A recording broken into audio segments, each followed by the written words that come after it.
यार सैमसंग ने अपना गैलेक्सी S20 सीरीज को यहाँ पर लॉन्च कर दिया और यहाँ पे ऑलरेडी जैसा कि हमें पता था S26, S26 प्लस और S26 अल्ट्रा देखने को मिलेंगे। और सैमसंग का कहना है कि ये AI फोन है, लेकिन क्या वाकई में AI फोन है? क्या AI थोड़ा सा गिमिक नहीं जा रहा? और हाँ, सच बात बताऊं, इस फोन में कुछ थोड़ा बहुत AI करने की कोशिश की और शायद पहली बार हमें ट्रू AI फोन का ग्लिम्स मिल रहा है। लेकिन इसके साथ ही कीमतें बहुत ज्यादा है, कई सारी चीजें चेंज नहीं करी है और हार्डवेयर में कुछ नई चीजें देखे, वही पुराना सामान आप लोग को थोड़ा परोसने की कोशिश की जा रही है। एक एक करके बात करते हो, समझते हैं S26 के अंदर क्या है, क्या अच्छी चीज है और कहां पे सैमसंग लग रहा है कि थोड़ा सा अपने कस्टमर्स को ब्रांडेड यहाँ पर ले रही है। सबसे पहले बात करते हैं ऑब्वियसली यार S26 अल्ट्रा के अंदर आपको नया टाइप का थोड़ा सा डिजाइन में चेंज देखने को मिला। ऑब्वियसली थोड़ा सा सॉफ्टर हो गया, थोड़े से राउंडेड कॉर्नर देखने को मिल रहे हैं। यहाँ तक कि S26 जो अल्ट्रा रहता है वो अभी तक का सबसे ज्यादा स्लिमेस्ट और लाइट वेट अल्ट्रा मॉडल से 7.9 mm की थिकनेस के साथ है। और हाँ, इसको पतला बनाने के अंदर अब ये हुआ कि जो S पेन है वो सिर्फ एक ही पर्टिकुलर डायरेक्शन से इसके अंदर जा सकता है। और अगली चीज, S पेन के अंदर इस पर ब्लूटूथ को भी हटा दे, जो एक डाउनग्रेड यहाँ पर हमें लगता है। इसके साथ ही बात की जाए तो मटेरियल भी चेंज कर दिया। S26 अल्ट्रा वापस से एल्यूमिनियम के अंदर आ गया। यहाँ पर जो कलर्स देखने को मिल रहे हैं वो मिल रहे हैं आपको black, blue, sky blue, cobalt violet और व्हाइट कलर। इसके साथ ही बात करें तो S26 अल्ट्रा के अंदर एक चीज का हाईलाइट आपको सब जगह देखने को मिल रहा होगा और वो देखने को मिल रहा होगा उसका जो प्राइवेसी डिस्प्ले। यानी कहने का मतलब इधर ये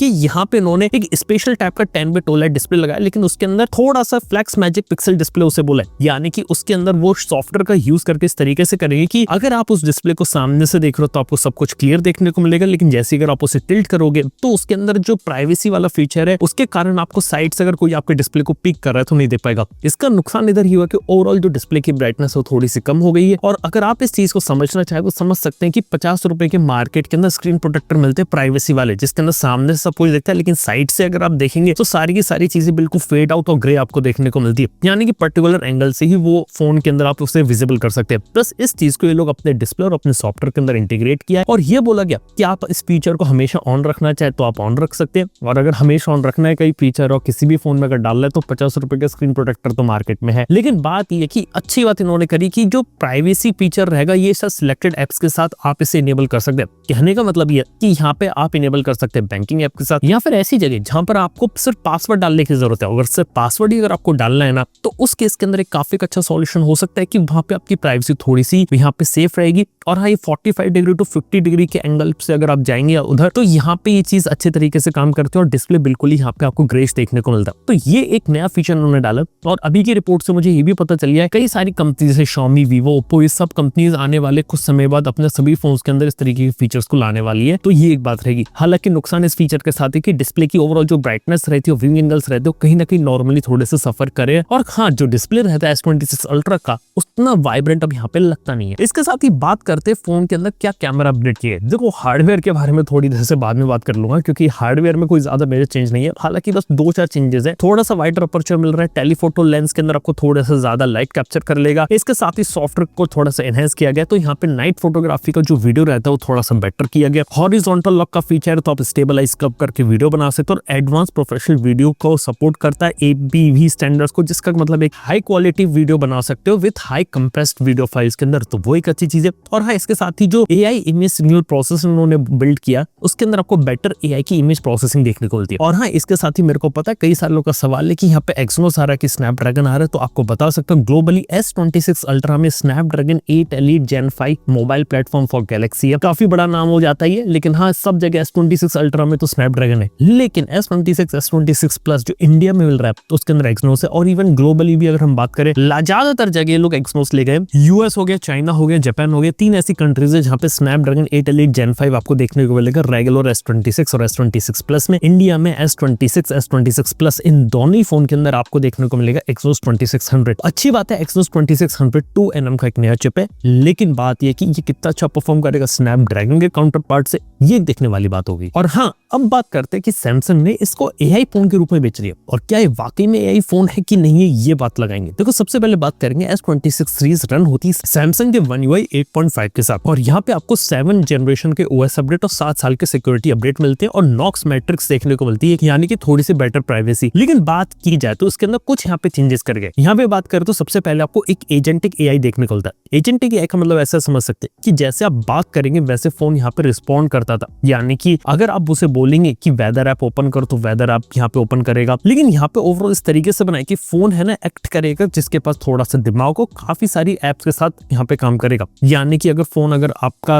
यहाँ पे ऑन है तो ऑटोमेटिकली आपको वेदर ऐप से ये निकाल कर देगा कि आने वाले 30 मिनट में यहाँ पे बारिश वगैरह हो सकती है। तो इस तरीके के कुछ एजेंटिक एआई वाले फीचर्स को इन्होंने इंप्लीमेंट किया और यहाँ पे दो ऐसे फीचर्स को इंप्लीमेंट किया गया। एक का नाम है नाउ नज, जो कि रियल टाइम कंटेक्स्ट देगा, यानी कि स्मार्ट रहेगा, कंटेक्स्ट अवेयर रहेगा, आपको रियल टाइम में यहाँ पे सजेशन देगा। यानी कि अगर आप कीबोर्ड में कुछ भी टाइप कर रहे हो तो वहां पे सजेशन देगा, यहाँ तक कि अगर आपकी लॉक स्क्रीन है तो वहां पे सजेशन देगा। यानी कि अगर आपकी कोई मीटिंग और बारिश होने वाली है तो आपको स्क्रीन के ऊपर नोटिफिकेशन दे देगा लॉक स्क्रीन में कि अभी निकल जाओ क्योंकि कुछ समय बाद बारिश वगैरह हो सकती है। तो इस तरीके की चीजें यहाँ पे आपको देखने को मिलेंगी। या फिर आपको ऑलरेडी बता देगा घर से अगर आप निकल रहे हो कि जिस रूट से आप जाते हो वहां पे आपको थोड़ा सा ज्यादा ट्रैफिक देखने को मिल रहा है, बिना कोई ऐप खोले। लेकिन ये सारी चीजें कुछ क्लाउड में भी चलेंगी, कुछ फोन के अंदर भी चलेंगे। और डिफरेंस बात ये कि सारी की सारी चीजें फोन में अभी भी नहीं कर सकते क्योंकि डेफिनेटली दो अलग चिप्स को यूज कर रहे हैं, उनके एनपीयूज काफी अलग है। तो इस तरीके का जो सिस्टम रहता है ना सैमसंग को अक्रॉस द बोर्ड क्रिएट करने में थोड़ी दिक्कत आएगी। तो कुछ चीजें लोग ऑफलाइन रखें, कुछ चीजें लोग ऑनलाइन रखेंगे, यानी कि हाइब्रिड अप्रोच को रखने वाले। और नाउ ना जाना इससे वैसे सजेशंस को यहाँ पे बताएगा, जो कि देखा तो करंट में जो एआई फीचर मिल रहे थे ना उससे थोड़ा सा बेटर होता है।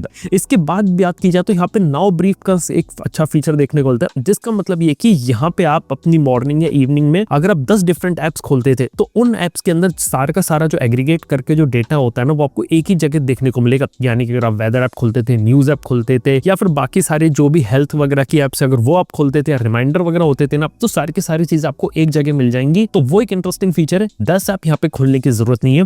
ये एक अच्छा फीचर उन्होंने इंटीग्रेट किया है जो आपको यहाँ देखने को मिलेगा। लेकिन हाँ, देख के ऐसा लगता है कि ये एक अच्छा फीचर एआई के रूप में है, लेकिन मेरे को ऐसा लगता है कि इस तरीके के एआई फीचर बाकी लोग भी कॉपी कर सकते हैं, क्योंकि ये देखा जाए तो अभी भी बेसिक लेवल है एआई का। और एआई का जो बेसिक फीचर्स होते हैं ना वही यहाँ पे देखने को मिल रहा है। जो एडवांस लेवल के फीचर जो एक्सपेक्टेशन की जा रही थी ना वो अभी भी यहाँ पे थोड़े से ज्यादा मिसिंग है।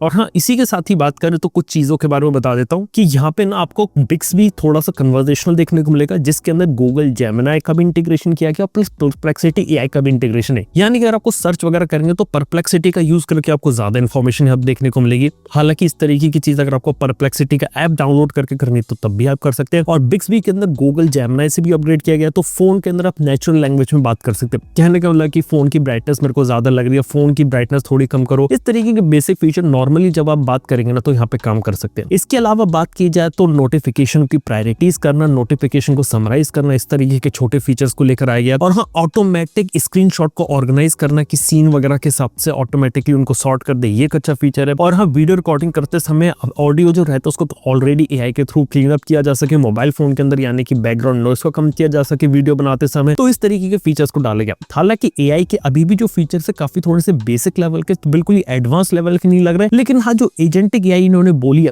उसका भी जो बेस लेवल होता है ना, एंट्री लेवल, बस वही पार कर पाए। और इस चीज को हमने एग्जैक्टली में ट्रू एआई नहीं कह सकते कि प्रॉपर्ली हमने एआई फोन यहाँ पे बना दिया। वो मेरे को लगता है कि सैमसंग वाले से ट्रू एआई फोन के रूप में थोड़ा सा ज्यादा ही यहाँ पे थोड़ा मार्केट वगैरह कर रहे हैं, जो कि थोड़ा सा गलत है। फोन के हार्डवेयर को थोड़ा सा और स्ट्रॉन्ग बनाते और इसके सॉफ्टवेयर के अंदर एआई में कुछ ऐसी चीजें डालते जो बिल्कुल ही रिवोल्यूशनरी होती तो थोड़ा सा एक अच्छी चीज लगती। मेरे को लगता है कि इस तरीके के जो बेसिक एआई चीजें हैं ना, एप्पल शायद अपना जो अगला सीरी आएगा ना गूगल जेमिनी के साथ जो नया एप्पल इंटेलिजेंस आ रहा है उसमें डाल देगी। और इससे ज्यादा फीचर कई बार आपको पिक्सल फोन्स में भी देखने को मिल जाते हैं। और हाँ, एआई के कई सारे फीचर ऐसे पिक्सल में मिल जाते हैं, और जो पिक्सल का जो नया वर्जन आएगा वो तो इससे भी कहीं और ज्यादा फीचर ले आएगा। लेकिन हाँ, कुछ और चीजें बता दूं, जैसे जेमिनी के जो फीचर होते हैं, जैसे जेमिनी लाइव वगैरह वो चलेंगे, सर्कल टू सर जो इतने सालों से आ रहा है वो चलेगा, परप्लेक्सिटी का इंटीग्रेशन वो अच्छा किया। लेकिन देखने वाली बात है कि परप्लेक्सिटी प्रो का सब्सक्रिप्शन आपको लेना पड़ेगा कि नहीं लेना पड़ेगा, तो वो एक चीज रहेगी यहाँ पे। इसके साथ ही एआई बेस्ड फोटो एडिटिंग वगैरह के फीचर लिए, यानी कि आप है ना से टेक्स्ट वगैरह प्रॉम्प्ट वगैरह देकर भी यहाँ पे आप अपनी फोटोग्राफ को एडिट वगैरह कर सकते हो, तो वो एक अच्छी चीज है। और एक क्रिएटिव स्टूडियो दिया गया जहाँ पे आप एआई का यूज करके इमेज जनरेशन कर सकते हो और क्रिएट कर सकते हो कस्टम स्टिकर्स वगैरह। अब देखो, सिंपल सी बात बताता हूँ, आर्टिफिशियल इंटेलिजेंस एक ऐसी चीज है जो बहुत बड़ा बज़वर्ड है और सैमसंग इस चीज को अपने फोन्स के अंदर ला रहा है, ये दिखाने के लिए हम किसी दूसरी दुनिया से लोगों से यहाँ पे पीछे नहीं है। इसलिए जेमिनी और परप्लेक्सिटी को रन किया जा रहा है। लेकिन अभी भी देखा जाए तो यहाँ पे पूरा लोकल मॉडल ये लोग यहाँ पे रन नहीं कर रहे, जिस वजह से इसे ट्रू एआई फोन यहाँ पे नहीं कहा जा सकता। और इसके साथ ही बात किया तो most of the AI feature ऐसे जो ऑलरेडी पहले अलग अलग फॉर्मेट में एग्जिस्ट करते थे और इन सब चीजों को ऐप बेस्ड में भी आप एक्सेस कर सकते थे। लेकिन इन सब फीचर्स को एक जगह लेकर आके करके इनको यहाँ पे प्रेजेंट किया जा रहा है। यानी कि अगर आपको कोई भी समरी चाहिए उसे ब्रीफ करा जा रहा है, मोबाइल फोन की मल्टीपल ऐप से उसे इंटीग्रेट किया जा सके, अलग अलग ऐप से आपके डेटा को एनालाइज करके आपको प्रेजेंट किया जा सके, ये सारी चीजें, या फिर एकदम टेक्स्ट प्रॉम्प्ट वगैरह देके मोबाइल फोन के अंदर एडिट किया जा सके। ये सारे कुछ ऐसे फीचर है जो पिछले जनरेशन के फोन्स में भी अवेलेबल करवाए जा सकते थे थ्रू सॉफ्टवेयर अपडेट। इवन हो सकता है आने वाले समय में सैमसंग के जब One UI 8.5 या One UI 9 का अपडेट है तो ये सारी चीजें पुराने फोन्स में भी चल जाए, क्योंकि ज्यादा चीजें हार्डवेयर डिपेंडेंट नहीं है। हालांकि सैमसंग वाले एक एजेंटिक AI वाले जो रेस रहते हैं वहां पर अपना एक पहला स्टेप यहाँ पे रख रहे हैं कि इस तरह की कुछ बेसिक चीज आप कर सकते हैं, लेकिन फिर भी जो एपलेस इकोसिस्टम रहता है जिसकी हम बात कर रहे थे, यानी कि टोटली एप्स लेस आपको चीजें देखने को मिले, वो चीजें अभी भी यहाँ पे अवेलेबल नहीं है।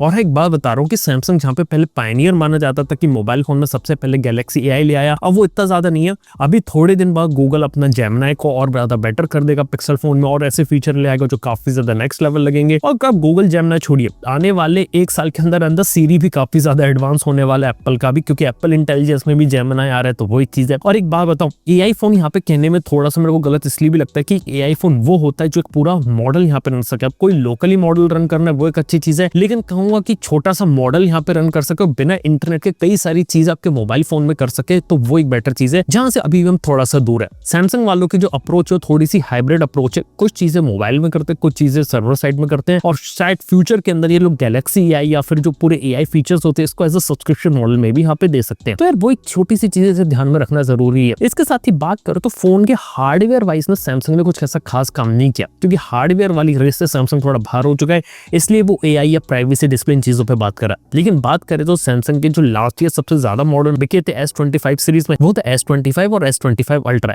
यहाँ पे गैलेक्सी S25 प्लस तो थोड़ा बहुत बिका था, लेकिन S25 तो बहुत ही बड़ा डिजास्टर साबित हुआ था, इतना बुरा कि इस साल S26 Edge को भी कैंसिल कर दिया। अब बात करते हैं कि जो लोग बेसिक स्पेसिफिकेशन जानते हैं तो ऐसा कोई खास डिफरेंस नहीं है। S26 प्लस को थोड़ा बड़ा कर दिया गया, 6.3 इंच का full HD dynamic AMOLED display है, 6.7 इंच का S26 प्लस में डिस्प्ले और 6.9 इंच का डिस्प्ले 10 बिट वाला देखने को मिलता है S26 अल्ट्रा में। Cornering gorilla glass Victus 2 S26 plus में, लेकिन कॉर्निंग गोरिल्ला ग्लास आर्मर 2 देखने को मिलता है S26 अल्ट्रा में। इसके साथ ही Exynos 2600 S26 प्लस में और 8 Elite Gen 5 mobile platform for Galaxy S26 ultra में। यहाँ पे आपको 12GB रैम का ऑप्शन देखने को मिलता है S26 प्लस में, लेकिन स्टोरेज 256 और 512GB जाती है। वहीं आपको S26 अल्ट्रा में 12GB रैम और 16GB रैम का ऑप्शन और ये 1TB स्टोरेज तक यहाँ पे जाता है। इसके साथ ही मेन कैमरा है 50MP का S26 प्लस में, अल्ट्रा वाइड 12 मेगापिक्सल का और 10 मेगापिक्सल का टेलीफोटो। वहीं देखा जाए तो S26 अल्ट्रा में 200 मेगापिक्सल का मेन f1.6 का अपर्चर है, 50MP का अल्ट्रा वाइड, 10MP का टेलीफोटो 3x वाला और 50MP का पेरिस्कोप जूम यहाँ पे देखने को मिलता है। इसके साथ ही तीनों इस कैमरा में सेल्फी कैमरा 12 मेगापिक्सल के, S26 में 4300 mAh, S26 प्लस में 4900 mAh और S26 अल्ट्रा में सिर्फ 5000 mAh की बैटरी देखने मिलती है, जो कि